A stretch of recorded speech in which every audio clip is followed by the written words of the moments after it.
Bien, ¿por qué es importante implementar BIM en un proyecto de infraestructura vial? En nuestro país, casi todas las carreteras, las obras viales requieren mantenimiento, requieren proponer nuevas vías, nuevos puentes con una mejor tecnología, de repente, digamos, implementando mejoras en los procesos constructivos que desarrollamos, facilitando un poco más la conexión entre pueblos, entre ciudades, para el comercio y demás. Nuestro país digamos, que se encuentra en proceso de crecimiento. Si vamos a comparar la adopción que tenemos comparada con el nivel internacional, en el mundo el BIM ya ha sido mucho más desarrollado en países como el Reino Unido, en Chile, España, Italia, en otros lugares. Ellos cuentan ya con regulaciones estandarizadas, donde ya indican la obligatoriedad de incluso ya tienen definidos cuáles son las plantillas que se van a usar para la presentación de los modelos, las plantillas que vas a usar para la presentación de los planos, de qué manera vas a estructurar la información. Entonces, nosotros como país tenemos que apuntar a poder llegar a este nivel. En nuestro país, lo que se ha podido realizar hasta el momento es a nivel del MEF, ha desarrollado lo que es el llamado Plan BIM Perú, que es el que se ha encargado justamente de promover toda esta implementación en todas las entidades públicas a nivel de gobierno nacional, regional, haciendo de que colocando unos hitos a cierta cantidad de años puedan definir la obligatoriedad de de acuerdo a la tipología de proyecto. Y tenemos entidades como por ejemplo Provías Nacional, como la NIN, gobiernos regionales que ya se encuentran iniciando los procesos de adopción BIM dentro de sus entidades. Para esto, el Plan BIM Perú ha tomado como base las normas técnicas peruanas que ha tomado INACAL a partir de la ISO 19650, que prácticamente cuando te hablan de BIM, la ISO 19650 es como la Biblia para toda la metodología. Lo que han hecho ya es adaptar a nuestro idioma, transcribirlo y colocarlo, adaptarlo un poco más hacia nuestra realidad de nosotros. Eh, INACAL sacó en el año 2021 la parte uno y la parte 2 y ahora recientemente el año pasado salió la parte 5 que es netamente sobre seguridad. Sin embargo, con las dos primeras ya se tiene la base suficiente para poder elaborar lo que es la Guía Nacional BIM. La Guía Nacional BIM es el documento, la guía que nos brinda a nosotros como gestores, especialistas, coordinadores BIM, las pautas que tenemos que seguir. Si quieres hacer implementación BIM a nivel de entidad, como un gobierno regional, como una entidad del Estado, y cómo la puedes hacer también a nivel de proyecto, porque te habla cómo vas a codificar tus archivos, qué niveles de LOI vas a manejar en tus modelos. Entonces, la Guía Nacional BIM nos sirve a nosotros ya como un resumen de lo que nos indica la ISO 19650 aplicado ya a la tipología de proyectos que tenemos en nuestro país. Entonces, en este webinar tenemos tres objetivos el día de hoy. Es primero explicarles qué implica implementar BIM en proyectos de infraestructura vial. Vamos a identificar cuáles son las claves técnicas, organizacionales y estratégicas de este proceso y vamos a compartir algunas buenas prácticas, la normativa vigente y las herramientas esenciales que van a requerir. Entre las particularidades de aplicar el BIM en la infraestructura vial, eh, tenemos algunas. Por ejemplo, la primera que lo hace bastante diferente a aplicar BIM, por ejemplo, en una edificación, que es lo más común que hemos visto hasta la fecha, es que la geometría lineal es un poco más compleja en el sentido de que no nos manejamos de repente por elementos que son muy repetitivos, que una planta puede ser igual a la otra y podemos armarlo de forma secuencial.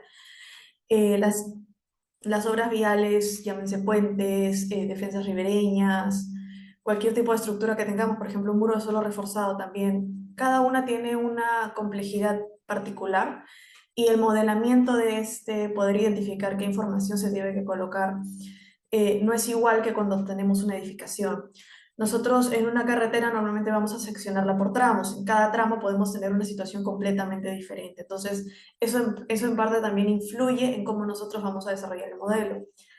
Ahora, algo bastante particular y positivo de trabajar con BIM en un proyecto de infraestructura vial es la integración con los datos topográficos y GIS.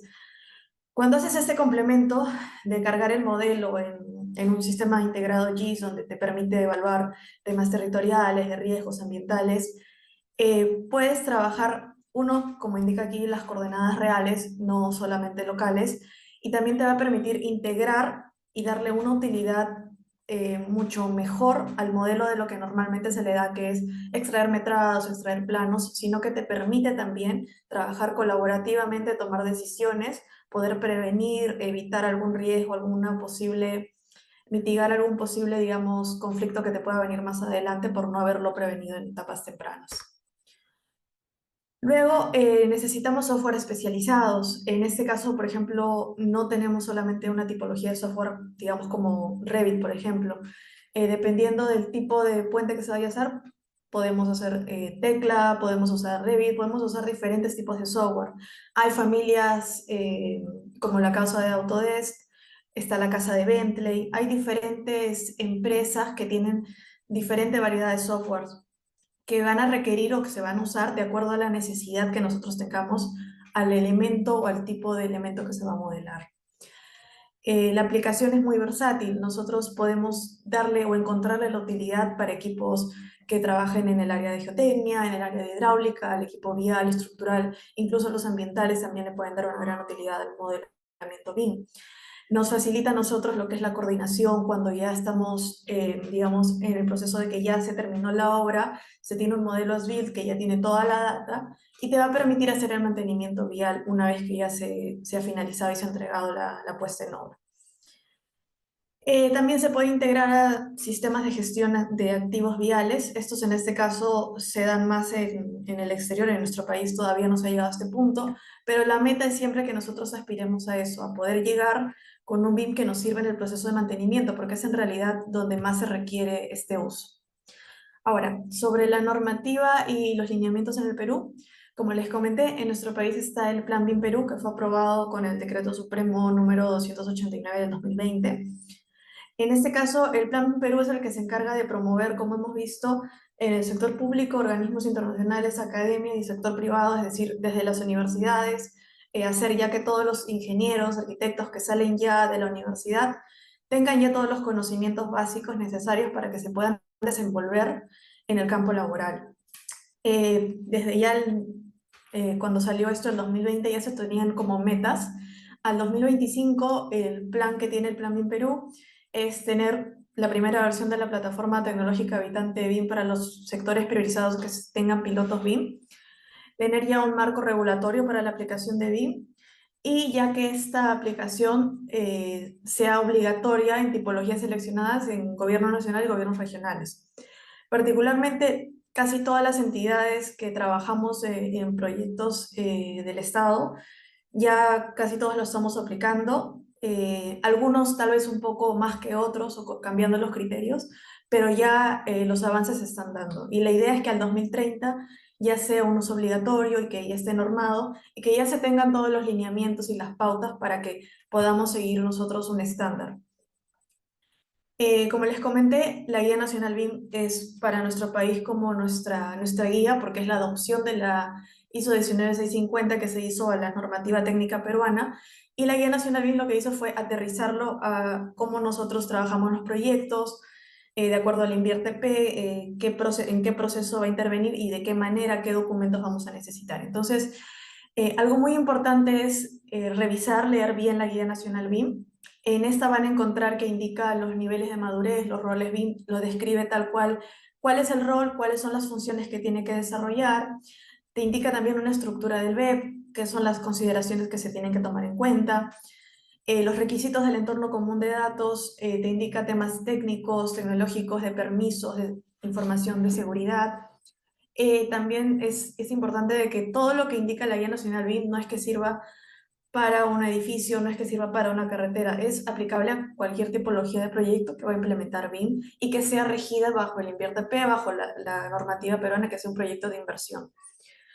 En él van a encontrar, por ejemplo, en la guía van a encontrar, como lo que les muestro aquí en las diapositivas, van a encontrar los documentos que se tienen que elaborar, van a encontrar cómo distingue a las partes designadas, la parte designada principal y demás, los requisitos para el entorno común de datos, las acciones que tenemos que seguir. Ahora, las claves para una implementación exitosa. Primero, la capacitación y la cultura organizacional. Esto es bastante importante porque la implementación de BIM es un cambio cultural. no es solamente tecnológico. Si nosotros no cambiamos nuestra mentalidad o nuestra forma de trabajar, no vamos a poder funcionar con una implementación BIM. Es necesario que yo como profesional esté abierto, me capacite, no solamente espere a que la empresa o la entidad donde yo trabajo me capacite y me enseñe, sino que también tiene que partir de uno mismo. ¿Qué es lo que se tiene que hacer aquí? Siempre capacitar a todos los niveles, asistentes, proyectistas, supervisores, jefe de proyectos, servidores públicos, absolutamente todos los que vayan a involucrarse en un proyecto que va a desarrollarse con BIM tienen que estar capacitados. Tiene que fomentarse una cultura de colaboración, multidisciplinariedad y la toma de decisiones que sea basada en la información que se tiene en el modelo. Muchas veces se tiene un proyecto con BIM, se tiene un modelo y lo ven al modelo como un modelo 3D que se tiene aislado y a veces están tomándose decisiones, por ejemplo, en un sector que se tiene un sector inestable, un sector crítico. ¿Qué podemos plantear allí? ¿Qué problemática tenemos? Y tenemos un modelo que nos podría servir, pero no lo estamos usando.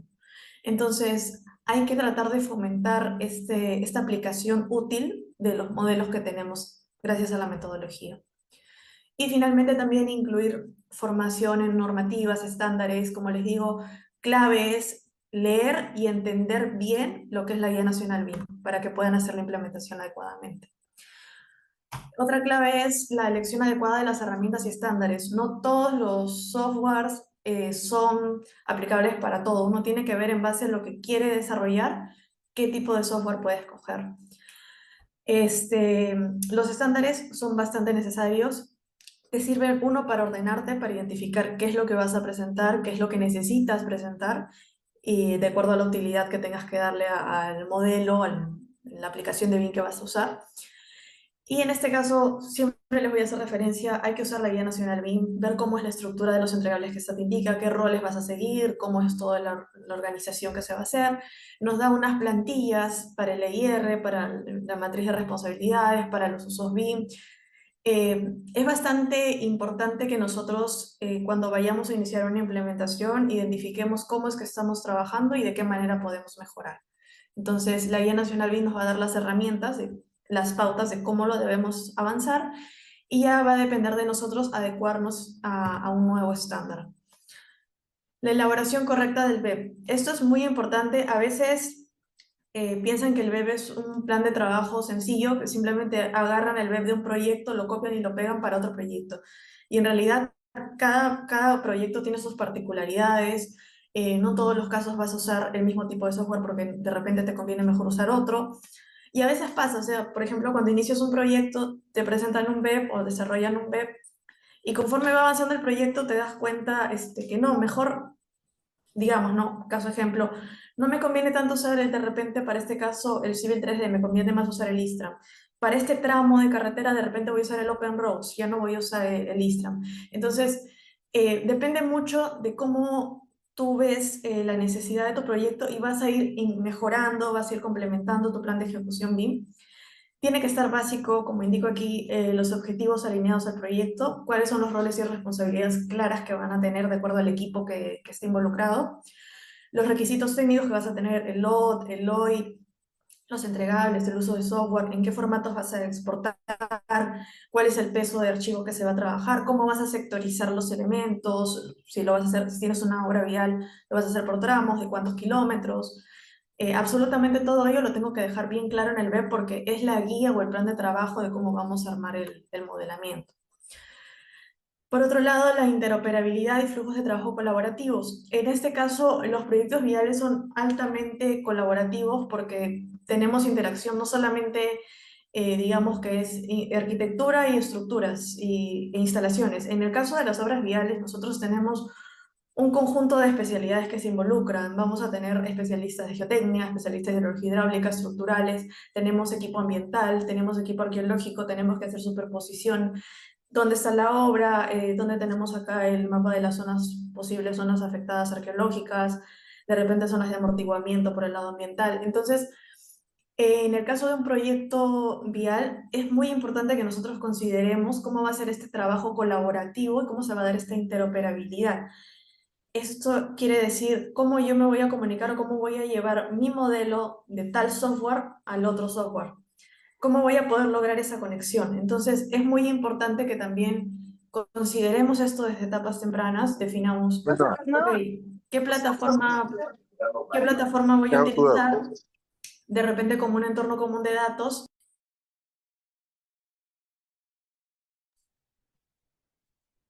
Ok, este entorno común de datos que estoy usando me sirve para, me reconoce información por ejemplo, de Autodesk, me reconoce también los de Bentley, no sé, depende mucho de qué tipo de software vamos a usar. En este caso es importante usar formatos abiertos, es lo básico que van a saber siempre con BIM, hay que usar el IFC, pero ¿qué nivel de IFC uso?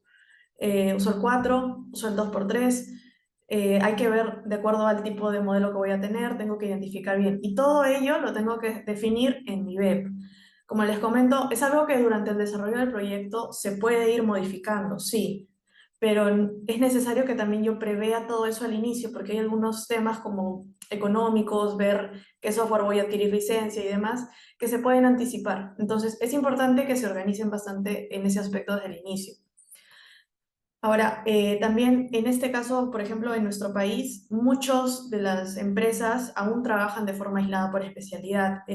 Lo típico es, la empresa subcontrata al especialista de geología, subcontrata al especialista de hidrología hidráulica, subcontrata al estructural, que es válido, se puede hacer porque pueden trabajar especialistas en diferentes proyectos, pero es importante tener un lugar común, que viene a ser el entorno común de datos para el caso de la metodología BIM, donde se va a intercambiar toda la información que estas especialidades manejan. Entonces, es importante que de verdad se priorice mucho el definir un entorno común de datos porque les va a permitir al equipo poder detectar interferencias antes de construir, evitar retrabajos y poder reducir un poco de repente o mitigar un poco los posibles errores que se puedan tener posteriormente.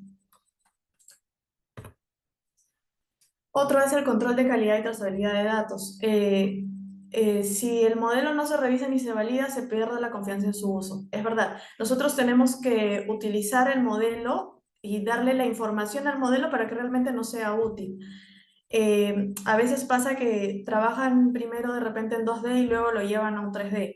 Esto no nos ayuda en nada. ¿Por qué? Porque cuando lo llevamos al 3D, recién encontramos errores y hemos perdido un montón de tiempo haciendo los planos en AutoCAD. Entonces, lo recomendable es que se genere primero el modelo y de repente algunos detalles sí los pueden hacer de repente en un plano 2D, pero lo principal es que lo más grueso del modelamiento de la obra que se va a ejecutar, lo trabajan en un modelo BIM. ¿Qué es necesario para esto? Implementar procesos de revisión y validación periódicas del modelo. Si bien de repente no es como una edificación que de repente hay que ver cosas más milimétricas a detalle, de repente el cruce de una tubería con una viga, en el modelo BIM para una infraestructura vial, por ejemplo, para revisar un puente, revisarlo correctamente toma tiempo. Hay que hacer cortes, hay que hacer visualizaciones, ver la información paramétrica que se tiene, cómo se va a hacer de repente el proceso de montaje de este puente, de repente es necesario simular el proceso constructivo. Entonces es necesario que para esto nosotros también lo definamos desde el inicio, vamos a utilizar la data y qué data necesitamos que nos dé el modelo. Es importante usar herramientas como Navisworks, BIMCollab, Solibri, cualquier otra herramienta que te permita leer IFCs, que te permita integrar IFCs. Es muy necesario su uso, hay que hacerle trazabilidad al modelo, tenemos que saber quién modeló qué, cuándo, cómo, de qué manera lo hizo. Tenemos que tener nuestro equipo bastante organizado y tener responsables de cada una de las actividades que se realizan. El enfoque en el ciclo de vida es muy importante. El modelo no debe morir solo en el expediente técnico. Por ejemplo, si yo implemento en la etapa de expediente técnico, no quiere decir de que, ok, acá están los planos, ya obras, tú ve cómo construyes. Nosotros tenemos que tratar de buscar, de darle continuidad y vida a este modelo que se ha hecho. Cuando nosotros lleguemos a la etapa de mantenimiento, de operación y mantenimiento, es cuando realmente va a servir el modelo. En realidad, los casos más exitosos que he visto hasta ahora en Europa son más de casos de implementación BIM en operación y mantenimiento, porque es en realidad donde está más el uso y las ventajas y los beneficios que te trae. tenemos que apuntar nosotros a poder tener una integración de modelo BIM para sistemas de gestión vial y mantenimiento. De todas maneras, tenemos que ver la posibilidad de poder llegar a desarrollar un digital twin para poder hacer la supervisión de la obra que se ha ejecutado, poder hacer el mantenimiento rutinario, periódico, en el momento que corresponde y tener todos los costos, digamos, predefinidos, poder estimarlo, poder hacer un monitoreo adecuado de las obras que tenemos proyectadas. Y finalmente la actualización del modelo durante la obra y después que ya te queda el modelo as built, que es justamente el que necesitas para la operación y mantenimiento. Ahora, aquí les he traído un caso bastante puntual de éxito. En este caso es de Italia, es una autoestrada. En este caso el objetivo que ellos tuvieron cuando hicieron la implementación de BIM fue de transformar el modelo BIM de la carretera en un gemelo digital. En este caso ya tenían la carretera ejecutada, lo que quisieron hacer fue llevarlo a BIM para poder tener un modelo que les permita, un modelo BIM que les permita hacer la operación y mantenimiento correctamente. Eh, este proyecto, bueno, como les comenté, está en Italia, era una zona de alta complejidad geológica, teníamos túneles, viaductos, curvas de montaña. Es un proyecto que en este caso lo hizo la Autostrada per Italia, que lo hizo con Bentley Systems. Casi todos los software que usaron fueron de Bentley en este caso puntual. Las tecnologías y metodologías que ellos aplicaron fueron el modelado BIM, usaron unos sensores, los sensores IoT son sensores para detectar vibraciones o cambios que puedan darse como humedad, presión. Usaron la plataforma iTwin, que es como para poder ver, digamos, en tiempo real lo que sucede entre la obra física y el modelo BIM que se ha hecho en las builds y una visualización 4D y 5D para simular el mantenimiento. ¿Cuáles fueron los resultados que ellos obtuvieron? Llegaron a tener hasta 30% de reducción en costos de mantenimiento no planificado, que normalmente sí incurrirían en un proyecto común. Pudieron tener una gran disminución del tiempo de inspección en campo, porque no necesitaban ir a campo físicamente, sino que con los sensores que ellos habían instalado ya podían hacer el monitoreo. Hubo una mejora en la seguridad estructural de los puentes y los túneles, ya podían monitorearlo de manera remota, de una mejor manera, y el modelo se pudo convertir en una fuente de consultas viva para los técnicos, operadores y gestores. No necesitaban ir a campo, podían intercambiar información, podían ver de repente algún punto que requerían ver de repente algún túnel, algún mal funcionamiento que podrían detectar y tratarlo a tiempo. ¿Cuáles son los errores comunes y cómo evitarlos? Primero, creer que BIM es solamente un software 3D, que fue lo primero que les mencioné al inicio. Hay que recordar mucho que los equipos de trabajo son, digamos, la base para que BIM pueda funcionar. Tenemos que formarnos nosotros como profesionales que vamos a trabajar en un proyecto con BIM. Tenemos que incorporar también BIM en el ciclo de vida del proyecto. Si yo voy de repente a hacer la implementación desde la fase de expediente técnico, ok, está bien, me empapo de cómo es la manera de que yo puedo mejor afrontar esto desde la etapa de expediente técnico. Si voy a verlo desde obra, lo hago en ese punto y voy evaluando cuál es mi mejor manera o mi mejor punto de intervención. No definir un BEP claro desde el inicio, esto es un error también. Siempre, como les digo, hay que empezar con una buena base de BEP y ya luego se puede ir modificando algunas cosas. Sin embargo, tenemos que tener bastante claro y estructurado al inicio cómo se va a abordar. La ausencia de un liderazgo institucional. La cabeza tiene que apoyar la implementación. Esto es básico. Nosotros tenemos que mostrar beneficios para que el resto del equipo que de repente no esté trabajando en un proyecto con BIM pueda ver las ventajas de este. Subestimar la interoperabilidad. Desde el inicio hay que identificar qué software vamos a usar, cuáles son los formatos de intercambio que vamos a utilizar. No trabajemos en softwares que cuando lleguemos a terminar el modelamiento no tenemos cómo sacarlo de ahí.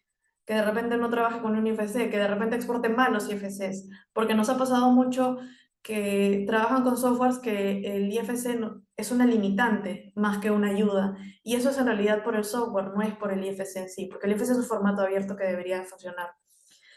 No pensar en el modelo como parte del mantenimiento vial. Nosotros tenemos que, desde la etapa que iniciemos con la implementación, pensar de que ese modelo tiene que servirnos para la obra de cuando ya esté en función, para su mantenimiento. Falta de alineamiento entre los actores del proyecto. Tenemos que buscar reuniones, tienen que haber reuniones de coordinación, utilizar el modelo.